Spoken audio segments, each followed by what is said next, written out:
140 hours of footage. I don't understand why he filmed himself, but I'm glad he filmed himself. The people supporting him will be very quiet when more comes out.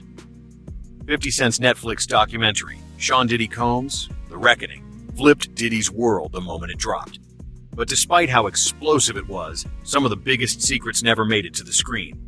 The people who helped build Diddy's empire were never named. His involvement in murders was barely touched on.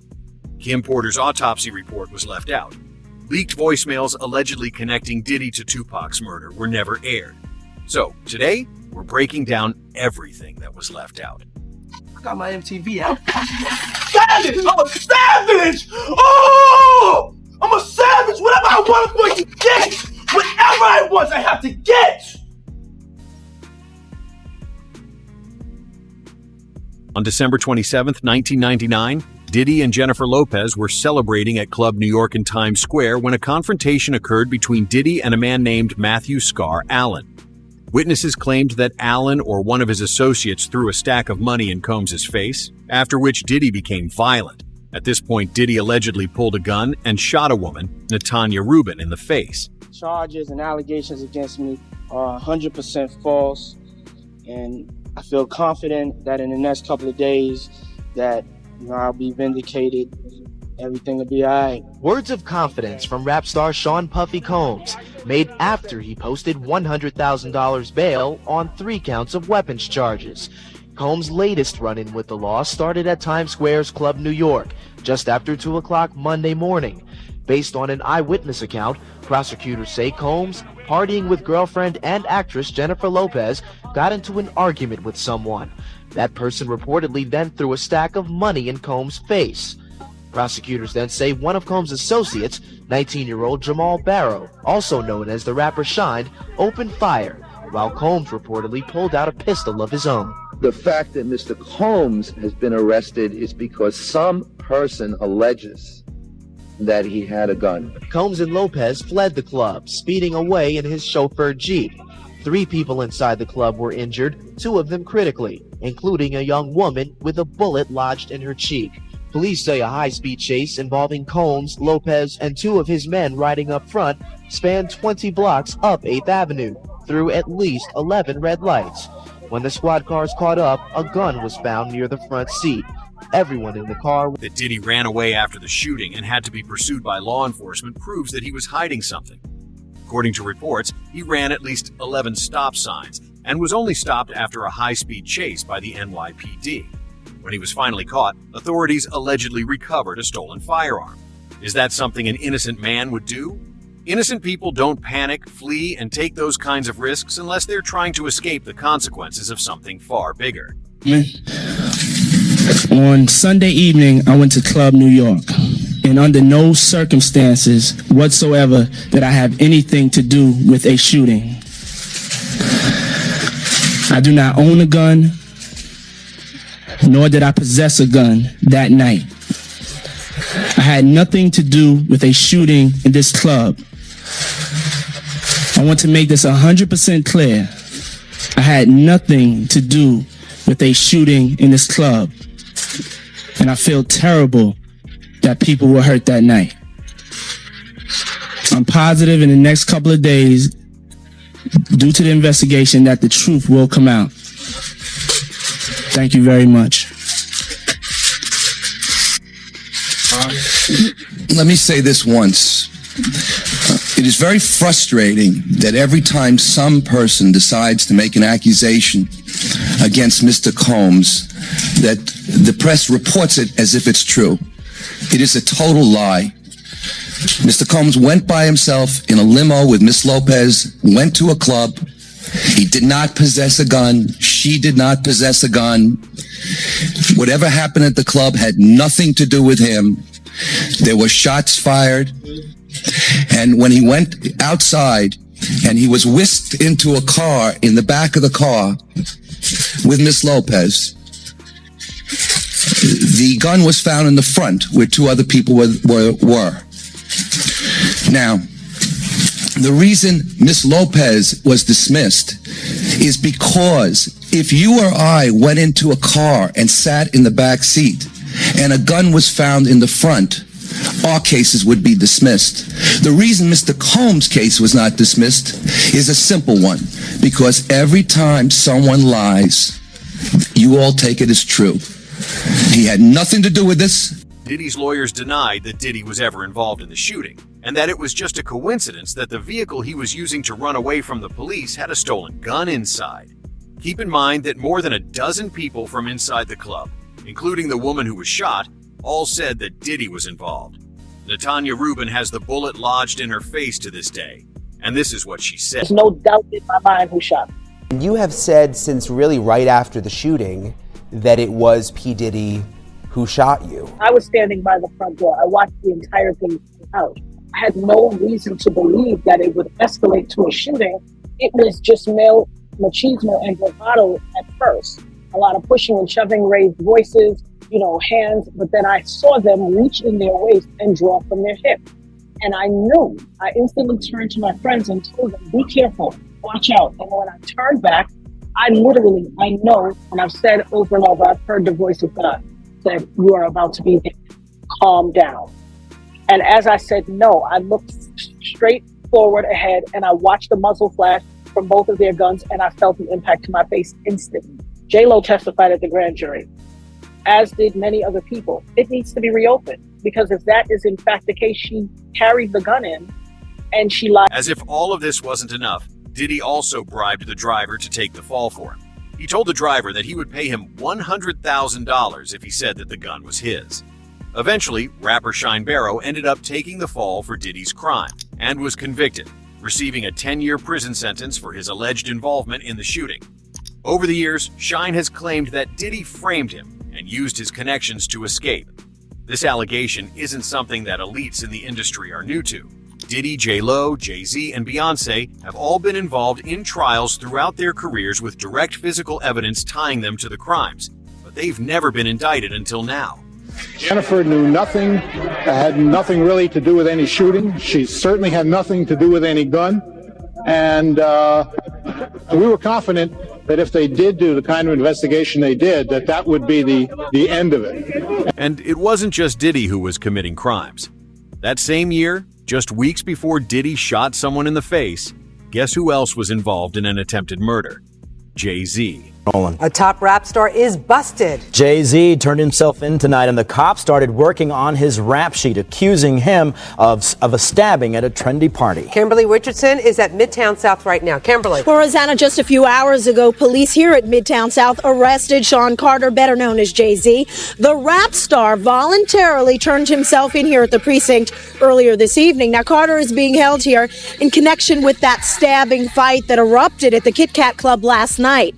But just a few moments ago, Carter's attorney had this to say. He's not involved in this, period. He was at the club? That's my only comment. He wasn't involved in this. So it was someone else that did the stabbing and the hitting? I didn't say that. I said he was not involved in it. Now, Slovis goes on to say that at no time was Jay-Z hiding from the police, that they were in touch with cops all day and that they're trying to resolve this. If he wasn't involved, then why is he turning himself in? Like, learn to lie first. Now, here's how it really went down. On December 1st, 1999, record executive Lanson Rivera was at the Kit Kat Club in Manhattan during a record release party for rapper Q-Tip's solo debut, Amplified. According to witness accounts and police reports, Jay-Z approached Rivera, and as revenge for leaking his upcoming album, Volume 3, Life and Times of S. Carter, stabbed Rivera in the stomach and back with a 5-inch blade. I have my faults. I'm not a perfect person. Rap star Jay-Z spoke with Fox 5 exclusively just a few weeks ago during a photo shoot for the cover of January's issue of Source magazine. I don't want people to think that it's just everything is bounce, or can I get a hard knock life, you know what I mean? I have my dark days also, Detectives in Midtown say that last night allegedly was one of his darkest. Cops say the hip-hop star was fingered in a stabbing inside a packed nightclub. Just about 11:30 last night when rap star Jay-Z, surrounded by his usual entourage, strolled into the Kit Kat Club here on West 43rd Street. Once inside, he had a confrontation with record producer Lance Rivera. Cops say the argument heated up during a party celebrating a new release by rapper Q-Tip. Jay-Z and his crew surrounded the 33-year-old Rivera and his 29-year-old brother Corey. Witnesses say that Jay-Z allegedly plunged a knife into Rivera's stomach and smashed a bottle over his brother's head before running out of the club. I'd like to talk to you about what happened here last night. Delgado knows all too well, and he still sports the scar to prove it. Accidentally, I was pushed into Jay-Z, where he turned around and just hit me with a bottle over the head. And his whole entourage, about 30 guys, proceeded to, jump me, hit me with tables and so forth and so on. Delgado never reported the assault to cops until today. Now he's sorry. He's just a punk, man, and it did not surprise me when I heard it this morning. I was like, wow, another one? Had I stepped up in 98 when he did this to me, on wouldn't have gone through what he went through last night. Yeah, he does have to serve some time. Just like Diddy, Jay-Z got away with it completely. No consequences, like it never happened. Jay-Z doesn't even regret the stabbing, and instead called it one of the greatest moments in his life. At this point, he's just rubbing it in everyone's faces that he can get away with everything. Interestingly, Jay-Z said something strange during an interview about the stabbing. He said that this stabbing taught him that he needed to be careful, more cautious. You had an incident with Rivera, where you pled guilty to charges of, I don't remember exactly the charges, assault with a deadly weapon? Is it? They would have never let me be out here with you if that was the case. You stabbed him. Okay, all right. Do you feel like that was a mistake in hindsight? I believe that was the greatest thing ever. This is gonna sound crazy, but I believe that helped me.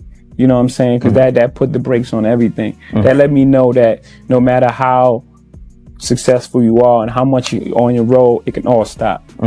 You know what I'm saying? At the end of the day, you still kid from Marcy Projects, and not everybody they waiting for you to mess up. You know what I'm saying? Like it's just go ahead. You know what I'm saying? We can let you just go ahead and self-destruct yourself. You know what I'm saying? But that right there was a moment I was like, okay. And I'm glad it didn't have to take for me to be in jail for like 7 years to be like, damn. Now, why is this important? Well, Diddy never learned to stay quiet. Jay-Z realized that he could do whatever he wanted as long as he did it from the shadows. This is the difference between Jay-Z and Diddy. Jay-Z is smarter, and he's more cautious. Gene Deal and even 50 Cent have all alleged that Jay-Z is even more dangerous than Diddy. That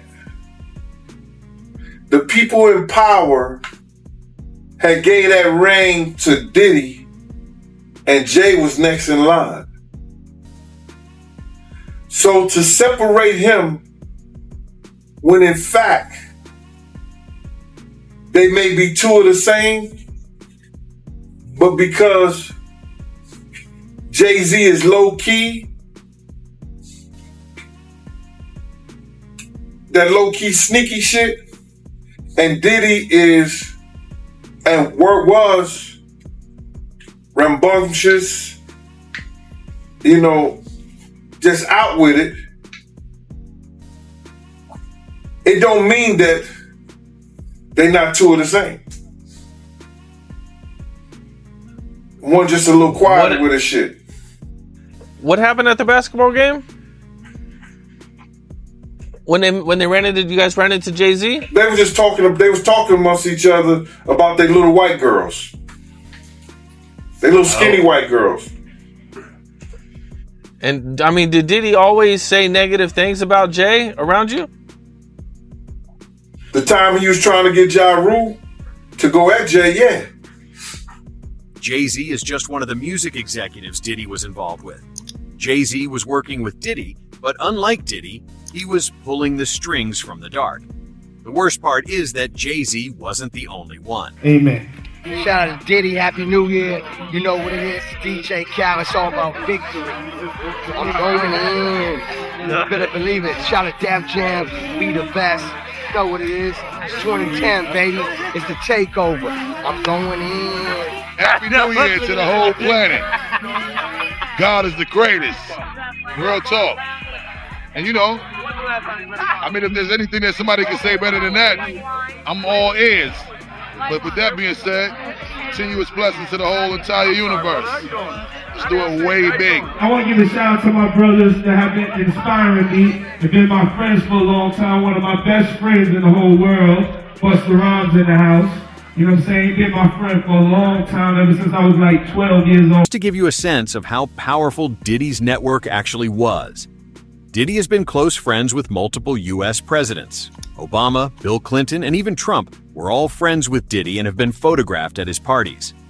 Why was Diddy so close to some of the most powerful people in America? These are the questions no one is asking. I want to apologize for not sweating, but I do this so much. I'm so cool. I just want y'all to see everybody I'm interviewing is sweating. I'm not even touching my brow. I'm so cool. And I want to apologize. I ain't trying to make you look bad or nothing like that, but I'm just so cool. We wearing a t-shirt. I tell you, if he was wearing one of those fancy designer clothes he's designing, he'd be sweating just like me. The guy's good. The guy's good, y'all. Let's give it up for him. I appreciate you guys. Pete. I love Diddy. You know, he's a good friend of mine. He's a good guy. Donald Trump's past comments about Sean Diddy Combs are getting new attention. A clip of the former president praising the hip-hop mogul on a 2012 episode of The Celebrity Apprentice has resurfaced in the wake of Diddy's bombshell arrest and indictment on sex trafficking charges. Season 5 contestant Aubrey O'Day touted her time working with Diddy in the 2000s girl group Danity Kane as having prepared her for the business world, prompting Trump to defend the artist and entrepreneur when Aubrey didn't want to discuss the matter further. I am a very strict and focused businesswoman because working for Diddy for 6 years trained me to have to be perfect. Working for Diddy? Absolutely. I love Diddy. You know, he's a good friend of mine. He's a good guy. He expects. Is he a good guy? I don't want to answer that question. Oh, wow. I think he's a good guy. I'm going to stick up for him. Trump and wife Melania have been photographed with Diddy at multiple high-profile events over the years. Diddy previously complimented Trump in a 2015 interview with the Washington Post amid the politician's first presidential bid, saying at the time, "Donald Trump is a friend of mine and he works." Even have footage from inside Diddy's parties that shows celebrities like Usher, Kevin Hart, and unfortunately even Justin Bieber all partying together surrounded by hookers. When this footage first came out, Kevin Hart was worried. He had every reason to be. Just look at the woman behind him in this video. Exactly. You know, just me and the lady. This is my thing. I'm used to this type of thing. You know, doing what I do best. Oh, shit! Oh, did the camera catch that? Cut the camera! Cut the camera off! All right, okay. First of all, I know it looks bad with me running into the camera. Okay, it was Puffy's party. He's called me, said, "Kev, can you host a party with me?" I said, "Yeah, dude." I said, "I'll do it." He said, "Look, we creating this little sexy scene in the bathroom." I said, "Oh, that's gonna be hot." I'm promoting the party. I'm like, "Yeah, man, this is a nice event. You see, we up here in the tub." First of all, if somebody's hair is on fire, it's a panic. Yo, your hair. It should be crazy. This is all I heard. I heard, "Yo, your hair's on fire." I turned around, I saw it, I was like, "Oh!" Come here, don't sit on the bed at night, no homo, no, just don't get close to the bed, don't get close, but it's just like, yo, we want to thank you for hosting the thing, man, it's been a pleasure. You didn't have to do it, and you did it. No, I definitely didn't have to do it. I definitely didn't have to. First and foremost, I'm not getting in the bed. You know, shout out to him and what he did. I'm just gonna, if we can, just let's just put the camera a little this way, just so we're not, I don't want my shot to even, like, I don't want it to come close to the bed at all. Brother right here from day one, we used to wake up and, damn, pause, but like, check this out. Back in the days when he was like 10 and I was a little bit older, his older brother, we used to fight over the Frosted Flakes. You know what I'm saying? Before pause was invented. You know what I'm saying? But it's my brother for real. We used to actually wrestle off of the Frosted Flakes because he used to always get up early than me. Now he's one of the richest stars in the world. And what the fuck did Puff just say? Nobody's gonna acknowledge this but me. Puff just said we used to wrestle over the Frosted Flakes. You peel back the layers, the crazier it gets. How was this even allowed to go on for so long? Diddy wasn't even trying to hide it. He would go on national TV and tell everyone that he was locking women up. At the same time, videos like this were coming out that showed women drugged out of their minds. You're telling me no one thought it was suspicious that a guy suspected of shooting a woman in the head was locking women up?